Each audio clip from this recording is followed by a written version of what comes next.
Amagama ongama25 ngaphandle kancinci kwidolophu yakuKomani kwilali yaseBullhoek kwisixeko sasentabelanga kulapho ikhaya lamaSirayeli limikhona kulapho lulele khona abangasekhoyo oko bangcwatyelwa kule ndawo ngenxa yokugwinta apha eBullhoek ngonyaka ka1921 abanye balithatha eligwinto njengolokuqala elabulala abaninzi abamnyama ngenxa yomthetho wezocalucalulo eMzantsi Afrika Umbuzo ngokuba kutheni lingathathelwa ngqalelo ugwinto lwaseBullhoek njengezinye iziganeko zomzantsi Afrika ezihlasela umzimba ngogwinto lwaseSharpeville noqhankqalazo lwabafundi baseSoweto ngonyaka ka1976 uEnoch Mgijima nguyena kanye wayesemfuthweni lwaseBullhoek uEnoch Mgijima wayengumkhokheli webandla elisaziwa ngoba yiChurch of God and Saints of Christ abalandeli bakhe amaSirayeli babembona ngokuba ngumprofeti uMgijima yayingumprofeti owayechaza into ezizakwenzeka abantu abene confidence kuye kakhulu and xa ethetha wayethetha ukuthi abantu bamve ukuze abantu bamlandele uMgijima kukuthi uMgijima ebengumprofeti ebenezinto ebezibona athi awugqiba azithethe ebantwini abantu babona ukuthi lo masimlandele kuba into ebezithetha bezisenzeka yiyo lonto ke wonke umuntu ebelandela yena Kolugwinto kwabela imibuzo emibini eqinileyo ukuba ingaba olugwinto lwenziwa kuba engabacingeli uEnoch Mgijima abantu bebandla ekhokhela ngokholo okanye babedibene nezombusazo befuna ukuzimela kurhulumente welaxesha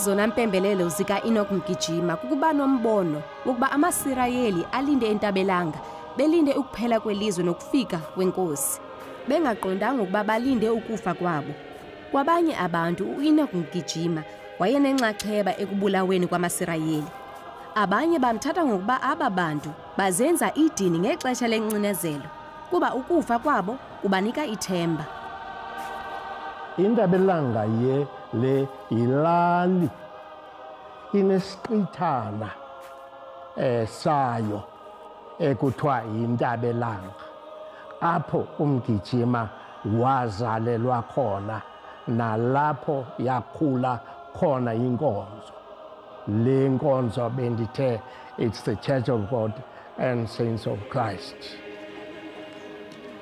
uqala kwakhe wayengumzingelo kokuqala efunda kwesa sikolo kuseseBullhoek engumntana esikolo kodwa wakhathazwa impilo athi suka apha ekhaya ephila awufika esikolweni aphathwe inhloko angakwazi uqhubekeka abuye esikolweni uzamile ke ngalo lonke ixesha uba makafunde kodwa akwaphumelele kufunda kwakhe wabuya ke ngoku wazokuhlala wangumfana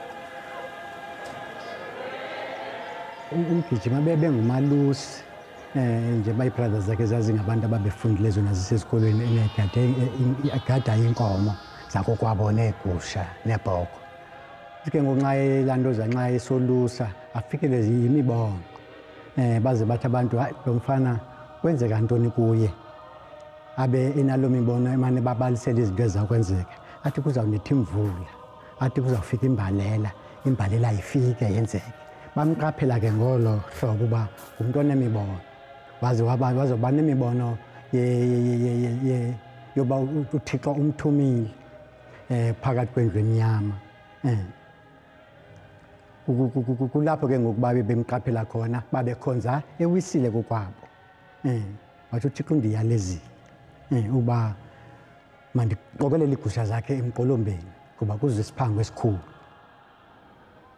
mhla abizwayo utata omkhulu nantsa landulanyana ivele phaya wadibana phaa ke noThixo emxelela phaa landule edibana phaa noThixo emxelela okokuba uyamthuma ekugqibeleni wasuka phaya wafika wehla kule ntaba wathi Thixo ndivumile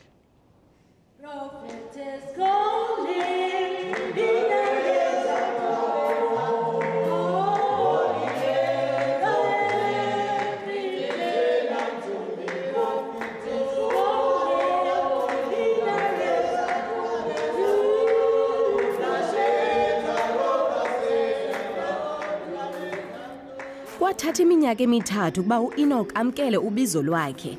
Kwathi ukudlula inkwenkwezi uHailey ngomhla kaApril 1910, umgijima wawuguqula lo mbono.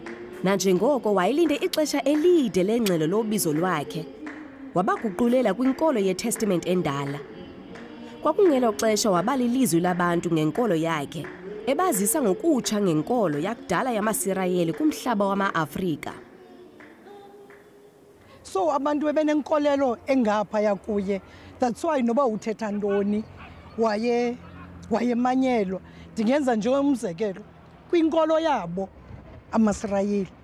Bathi ngelaa xesha ukuba ngaba kungathi gqi noba yinkomo, inkomo ithi gqi igreen. Bathi xa ebuza umprofeti injani le nkomo, athi yena ngoba bekholelwa kuye xa ithi green noba i-red bazawuthi i-green because they've got that faith kuye.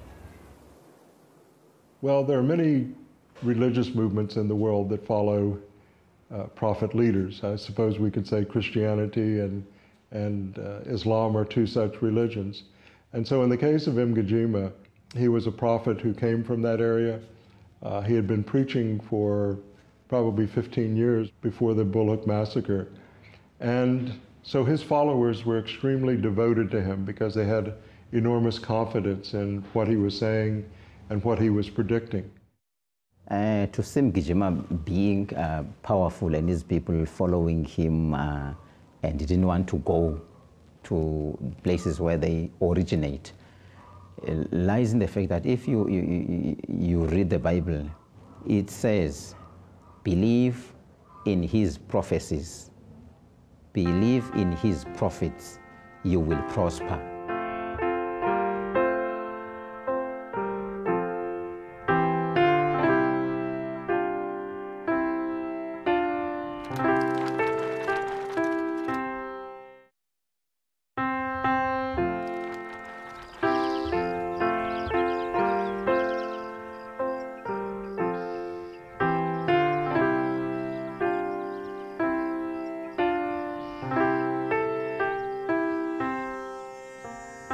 Kwakungepasika ka-1917 apho uEnoch waphinda waba nomnye umbono. Lo mbono watshintsha imbali yelo xesha. Umgijima wabona umbono wabantwana beleli phantsi inyawo zabo ziphezulu emoyeni. Wawuguqulela lo mbono, esithi kuzabakho imfazwe eyona yakhe yabankulu. Loo nto ithetha ukuba umhlaba uyaphela noThixo uyeza. It was 1917. Third day of the Passover, which was held at Mcheula, one of the villages at the hill. He saw this vision of children lying on the ground, and he interpreted, according to my knowledge, as the Bullhoek Massacre, which was coming. He was revealing this about the Israelites, not only Israelites, but the black nation. You have heard about Sharpeville Massacre. You have heard about Queenstown Massacre and the rest of the massacres, killings of the black nation. And the Israelites were part of that nation. And all these things were revealed before 1921, long before.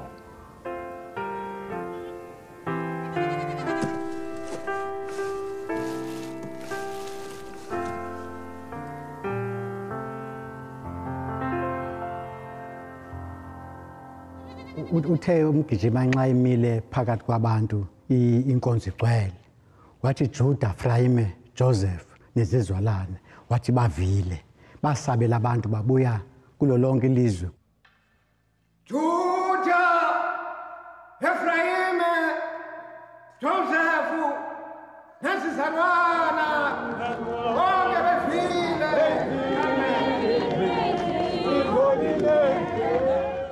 He saw a multitude of people.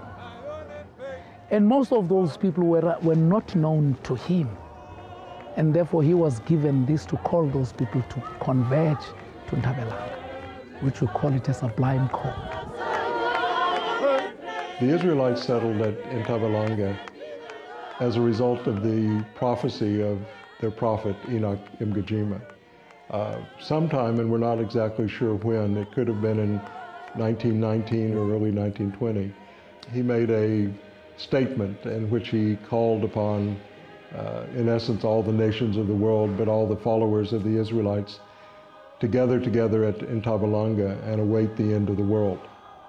Once this group came to Ntabalanga, and we think there were about 3,000 followers at that stage, before the Bullhoek Massacre, the fact that they were living together, sharing the sacrifices, that kind of reinforced their loyalty, their fervor to support Mgijima. Ngalonyaka ka-1920 umhlaba waseBullhoek wawuncinci kakhulu kuba angathatha uninzi lwabantu abaza eBullhoek bazawukwenza umnyhadala wepasika. U-Enoch Mgijima wenza isicelo somhlaba omkhulu kurhulumente welo xesha phantsi kukaSmuts. Lo mhlaba wawubiza Ntabelanga. Urhulumente azange ayonwabele lento yokuthatha komhlaba wamaNgesi. The issue was that the previous government had a problem with what is happening in Bullhoek, because people from all over Africa, they come down to Ntabelanga to hear what the prophet Mgijima is saying. And during that time, there were many acts that stopped the people to go to Ntabelanga. The white farmers around Ntabelanga, they have a problem with, because they said their sheep are stolen by these people. The prophet Mgijima was supposed to have a permit of doing that, of having a Passover with many people at that time. And also he didn't have enough space. Then he went to Queenstown, to the authorities. And then the authorities allowed him to have a Passover.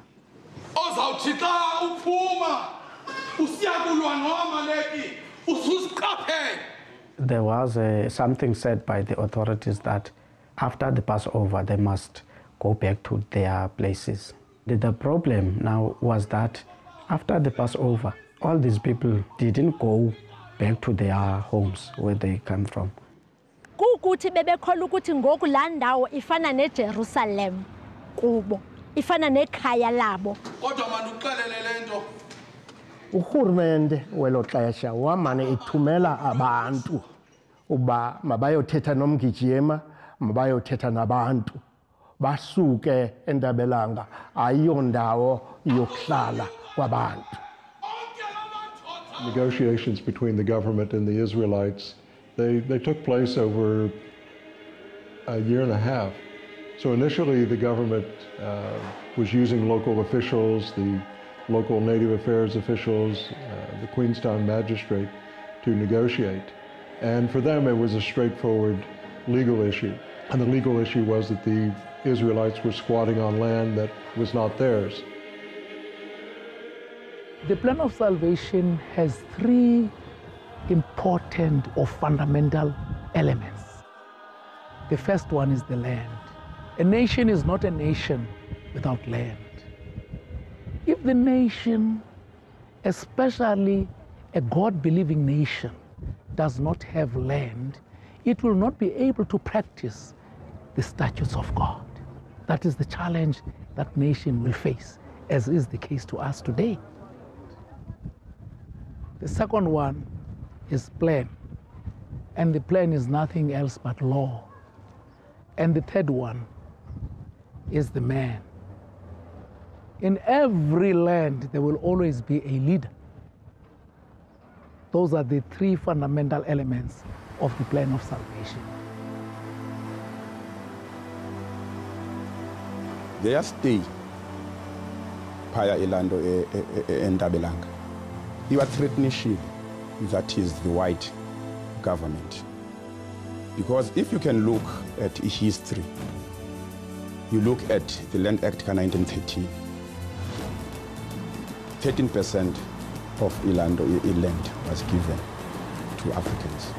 So they have no place to stay.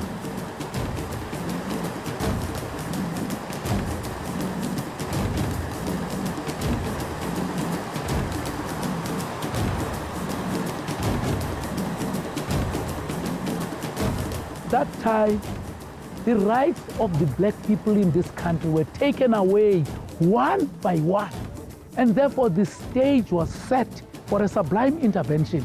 And that intervention was done by Enoch Jane Gichim. I-Native Land Act ka-1913 ethi yabela amashumi asibhozo ubuninzi bomhlaba welizwe kubantu abamhlophe abangangesihlanu ubuninzi. Iqhubeka ithi akukho mntu ungenguye owebala nofumana umhlaba kwindawo yabebala. Ngoko yanyanzelisa izenzo zorhulumente welo xesha.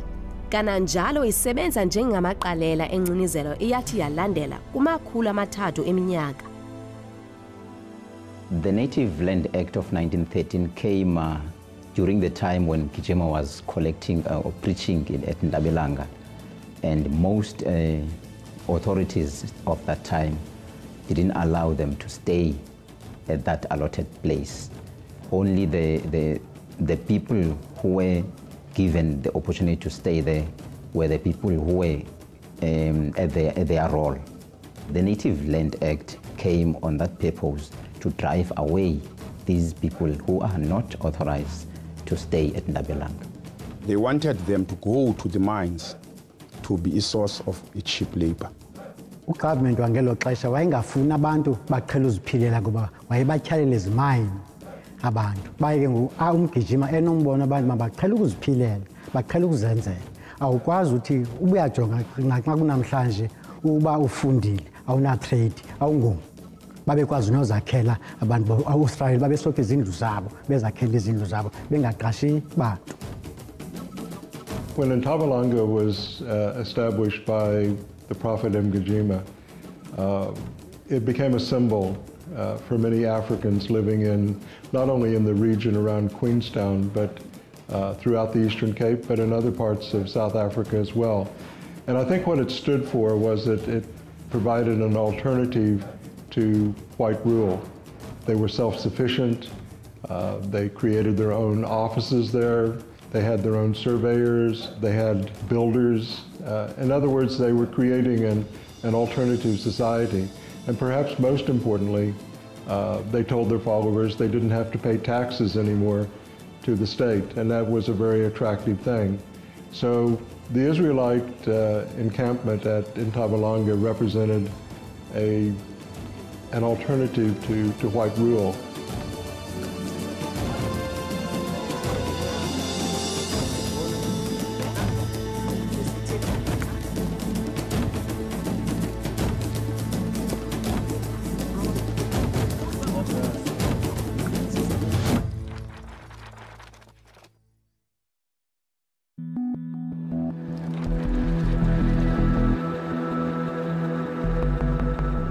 Izinto zazisiya ziwaxaka amabhula awayephethe eBullhoek. Kungoko isebe lezomthetho laye lagqiba ekubeni umthetho uyafuneka ukuba kuqiniswe eBullhoek. Uluhlu lwabenxusi lwalufuneka ukwenzela ukubasusa phantsi komthetho owenziwe yi-Native Locations Act ngo-1884. Ukwenzela ukubanxusisa kumhlaba wenkosi. Amasirayeli ahlala ngenkani ahamba ayodibana neqela lamapolisa bengavuma ususwa okanye ubhaliswa. In 1920, there was an inspection by the authorities. They found out these people are here permanently now, not temporarily. They built houses instead of pitching tents. The authorities sent Colonel Truth and another policeman to talk to Mgijima, to tell these people that they must go. Colonel Truth said he is given an instruction by the government to talk to Mgijima. If he is reluctant or these people are still here, he is going to remove these people by force. Colonel Truth sent 2 policemen so that they can have a database of all these people that are not living in Ndabelanga, so that they can be removed. Amasirayeli nxa babefika uTruth nelandoza ne-register befuna uba babhala amagama wabo bazayenza uba ngobani nobani abalapha befuna u-identifya i-politicians nabantu abafundileyo abakhoyo kuba mhlawumbi ngabo ba-influence noba kubekho le nkonzo nangolu hlobo iqhuba ngalo babefuna ukwazi loo nto umthetho wekelo xesha.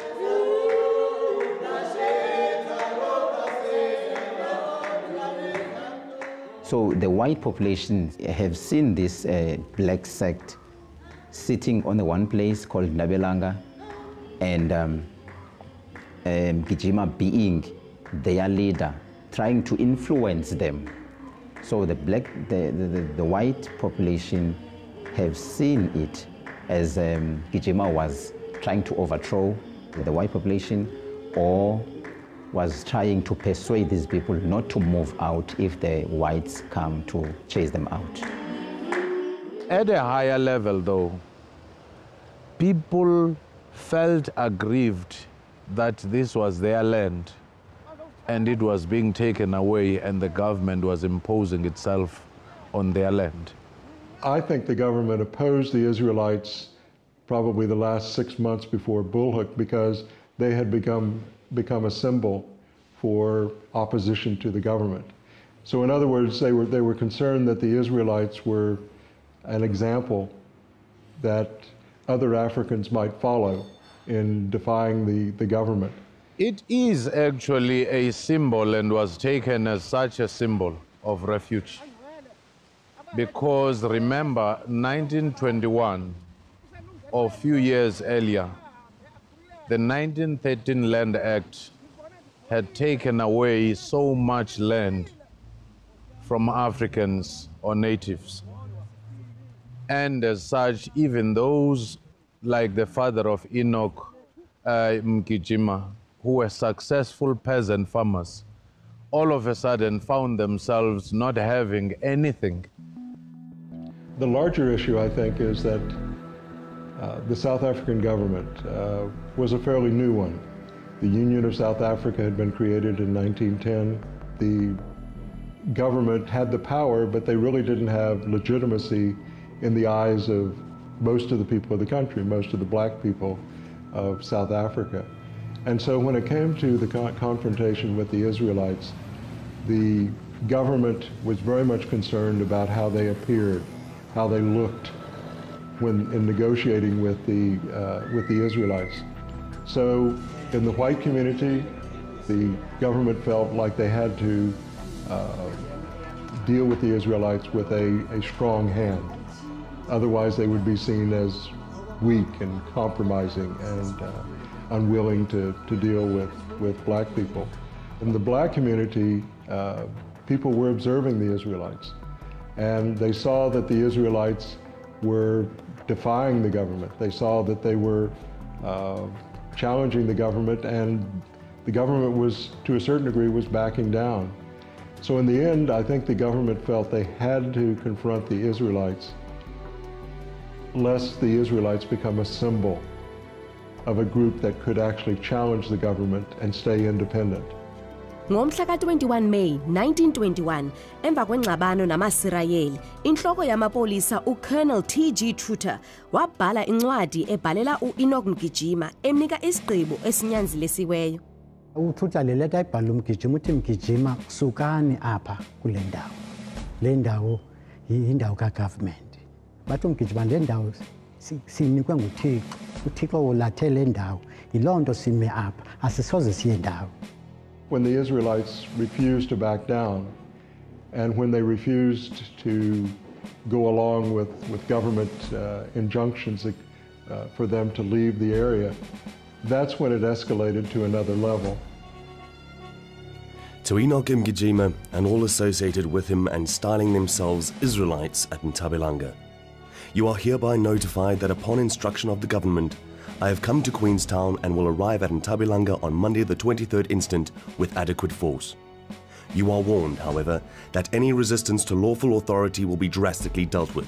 Commissioner, South African Police, Queenstown.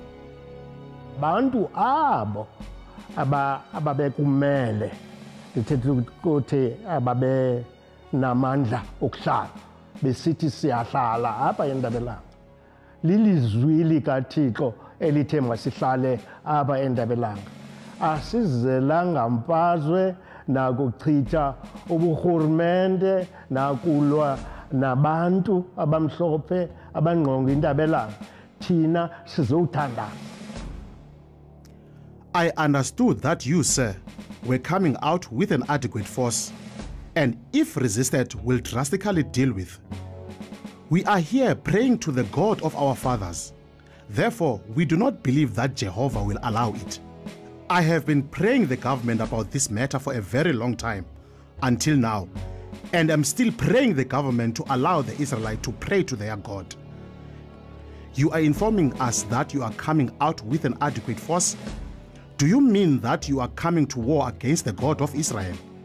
If you then, sir, Mr. Truter, are coming out to make war, please inform me. I shall then write or say my last word before you destroy me. Yours faithfully, E.J. Mgijima.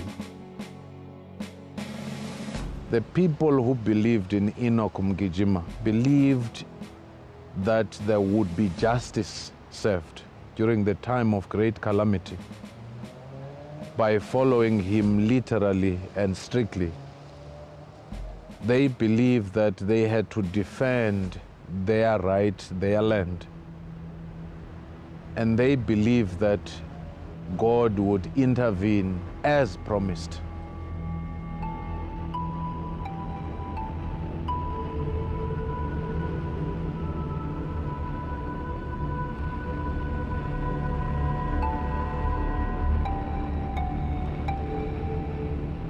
On the other side, government was wary of any piece of land in the country being rendered ungovernable or outside their reach. So they saw Mgijima's defiance of several warnings, refusal to engage, as one such rebellion which was cooking. One of the Israelites who was at Bullhoek told me some years ago that he used this phrase, when people rally around the Word of God, they must be prepared to die. And I think that signifies what many of the Israelites were thinking. For them, this was a question of following their prophet and what he was preaching. And they were extremely loyal, extremely faithful to his prophecies and to his preaching. And so they understood that if they stayed there and if they confronted the government and the police force, then it was likely that they might die. If there is an ultimatum, what is going to happen next is the bloodshed. We are just pushing the same stone, the same rock, but we are pushing it spiritually. We are fighting for freedom, but there is no freedom until there is a shed of blood. UColonel Truter wayewathi makuthunyelwe amapolisa angama-800 eKomani. Mgijima waxelela abalandeli bakhe ukuba bakhululekile bangahamba ukuba bayafuna, kodwa bonke bahlala. Umtshana wakhe uBarrington Mgijima wathi kuye, ukuba ubona ukufa apha, kuyeke ukufa kuqale apha kuthi thina bakwaMgijima. Mgijima waxelela abantu bakhe hambani niyofela inkosi, kodwa ayikokufa oku.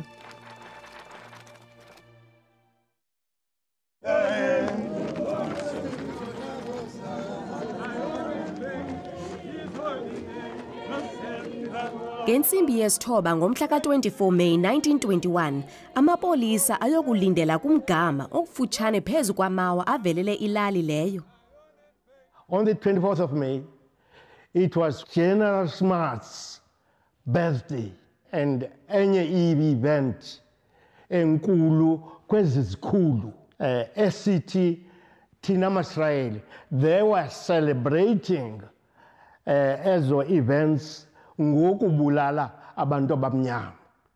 Amase yethu yo amajoni la athi wona urhulumente wayengenawuthi kubantu abangaka or bangakanana athumele over 1,000 soldiers, wayenothumela inani elinganena. Mgijima unxibe eso sinxibo sibomvu esasicacile kuba lo mkhosi okanye eliqela liphantsi kweqolo licacile ukusiveza sicace esasinxibo sakhe ukuba sibomvu. wayebonakala kakuhle phakathi kwamadoda alithoba. Inguye lo wayengengomntu umfutshane ngesithomo, wayengengomntu uphakamileyo, kodwa wayeyindoda enesidima enewonga lobudoda.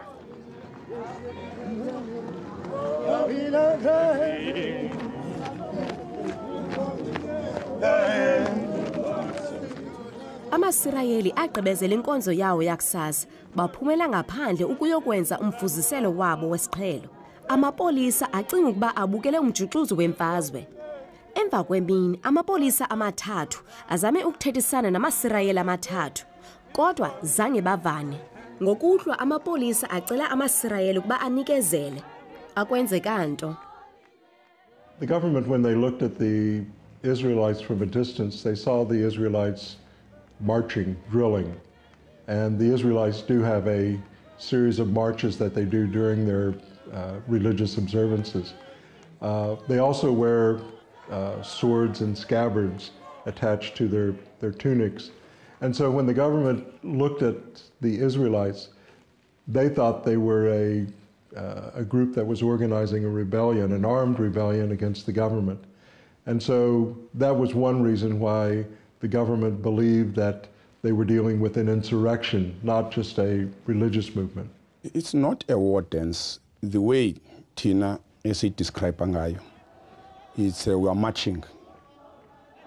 Maybe you've noticed, Gogo. That song is saying we are rejoicing to our king. It's a way of praising or worshiping God. That is the way they are doing it. Yes. I've collected evidence from both sides, and I'm still not clear what started the battle. The Israelites say that police and army units fired on them first, and of course they responded by attacking the police-army lines because, as they say, they had to protect their women and children in the village.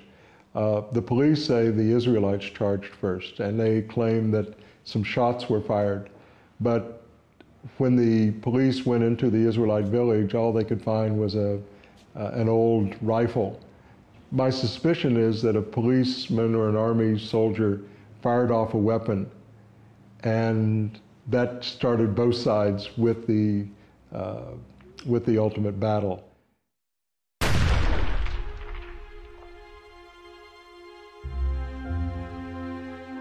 When the soldiers came into Ntabelanga, bazitweza imikhosi yabo, demonstrating ukuthi babaninzi kangakanani na to frighten the Israelites. Baninzi kangakanani na, bakhulu kangakanani na umkhosi wabo.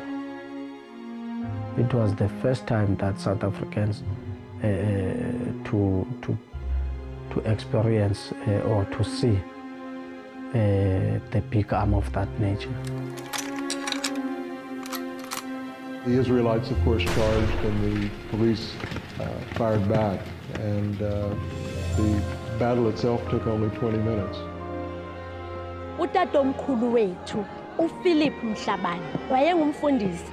Bathe xa bembuza abelungu bathi unguyena uPhilip Mhlabane, wathi yena ewe nje nguye. Waye wakhubeka ngela xesha bedutyulwa pha entabela, wawa phantsi ekweni kwakhe phantsi esenawo umphefumlo wakhe. Bambuza bathi ungu-Elder Philip Mhlabane, wathi yes. Bathi usamlandela na umgijima, wathi akujiki. Awube etshilo bavele bakhupha ikrele bamgqibezela.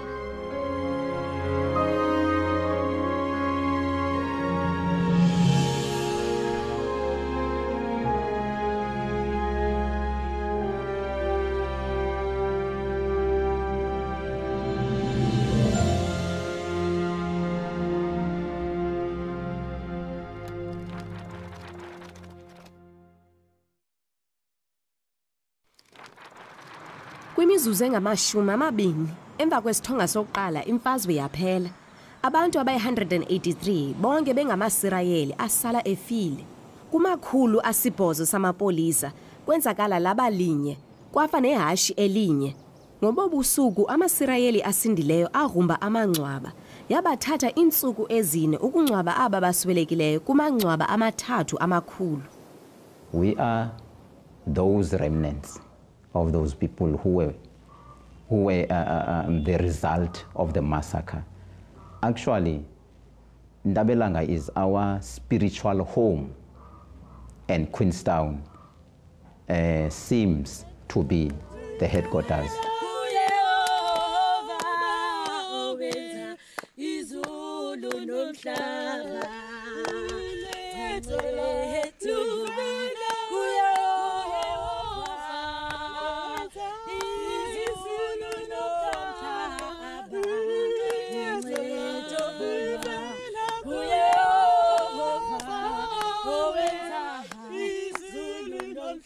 Amapolisa aqhubela eNtabelanga bathatha uEnoch Mgijima.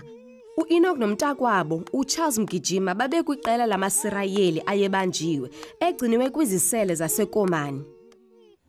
After the massacre, Enoch was imprisoned, was charged of sedition. The rest of the women and children were forcefully removed while prisoners were still in hospital and in prison here in Queenstown.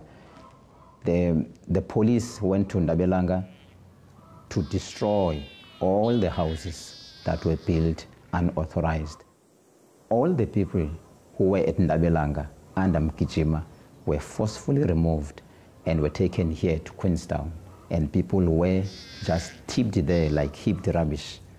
And ukwela butho labantu abahlala pha eNtabelanga kwela ngcwaba likhulu kuba bangcwatyelwa endaweni enye bebaninzi. Kwangenwa etown berejoica ugovernment kaGeneral Smuts, berejoica ye ziphumile ilandozana sonke isizwe esimhlophe esasime ngaphandle sibukele kuqhatywa izandla uba uGeneral Smuts ulwinile idaba umoyisile uMgijima. That incident, it was political. The Minister of Defense commanded his soldiers to attack the unarmed people, church people, children and old people. At that time, within the political cycles, the matter was debated even in the White Parliament, with some members saying that this matter could have been approached differently. But of course, it didn't have the same response as your Sharpeville or the 1976 massacre of students, because at the time you didn't have the mass media on the scale that you have. The white government felt that it had actually imposed and asserted itself and was able to confront any other challenge from black resistance organizations. The unfortunate part here is that you cannot divorce politics from religion, because in religion there is justice. In religion there is peace. In religion there is care. If the government is doing something wrong, it is the duty of the church to tell that government that what you are doing is wrong. Umgijima wasweleka ngomhla kaMarch 5 ngo-1928, kodwa icawe yamaSirayeli isekhona. IKomani Tabernacle ngundlunkulu wabo, nangona iNtabelanga iyawusoloko ilikhaya labo ngokwasemoyeni. Namhlanje yaziwa njenge-Church of God and Saints of Christ. AmaSirayeli anamaqembu amaninzi kuyo yonke impuma koloni, necawe iyakhula nakwezinye indawo apha eMzantsi Afrika.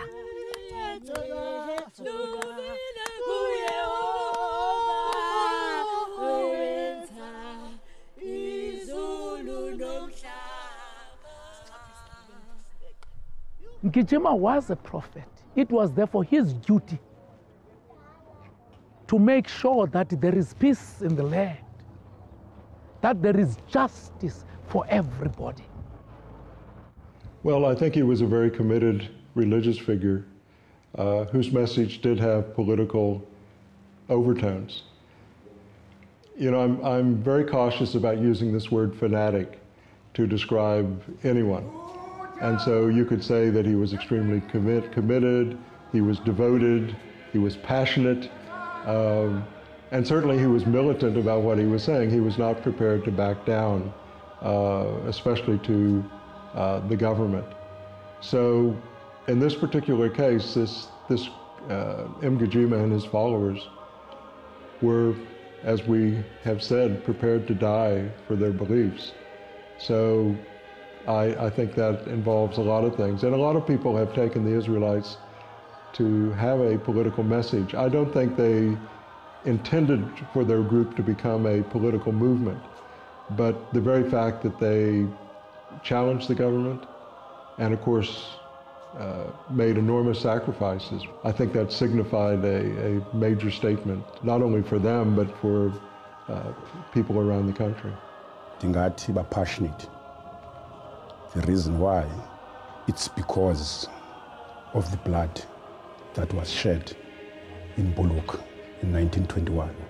And that makes us to come very close to one another and to love this church, because we feel that a lot of blood was shed and they died for us. Ngifuna bakhumbule okwenzekayo okubuhlungu kubantu benkonzo. Ndifuna bakhumbule okubuhlungu esasala thina sisalela abasabantwana bakhe, indlela esahlala sakhula ngayo emva koko. Sishiywa singenanto, kushiya kudiliza imisi. Asabi namandla okuyivusa lo msi, ngoba kaloku sakhula ngoku kuthathwe lonke ilifa lethu. Apha sasinothengisana noba inkomo sizakwakha, kodwa sasingenanto. Kwanyanzeleka ukuba nathi kumtyiwe kweli khaya bemke nomama wemka kweli khaya ngoba engenanto naye.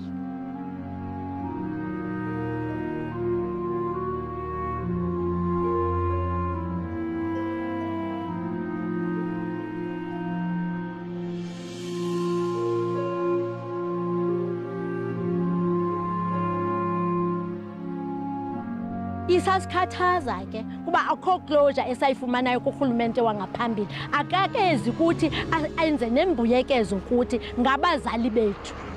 The importance and the significance of Bullhoek Massacre today is one, a reminder of the struggles that people went through in response to dispossession by white colonial government, which was a predecessor to the apartheid government. The second one, it's how states from time to time use force instead of understanding the conditions of people at any given time, because the state in essence would have monopoly of power and violence. And thirdly, such massacres are never forgotten by the followers. Even decades, even after a century, people still refer to that, and the people of the Mgijima Church still regard that mountain as sacred. They still congregate there, and they still have that sense of memory as a weapon of all times. The independent African churches, like the Israelites, were an expression of the great calamity that Africans were experiencing. And they looked to spirituality, they looked to salvation, and they looked at some forms of divine intervention. What happened must never, never, never again happen.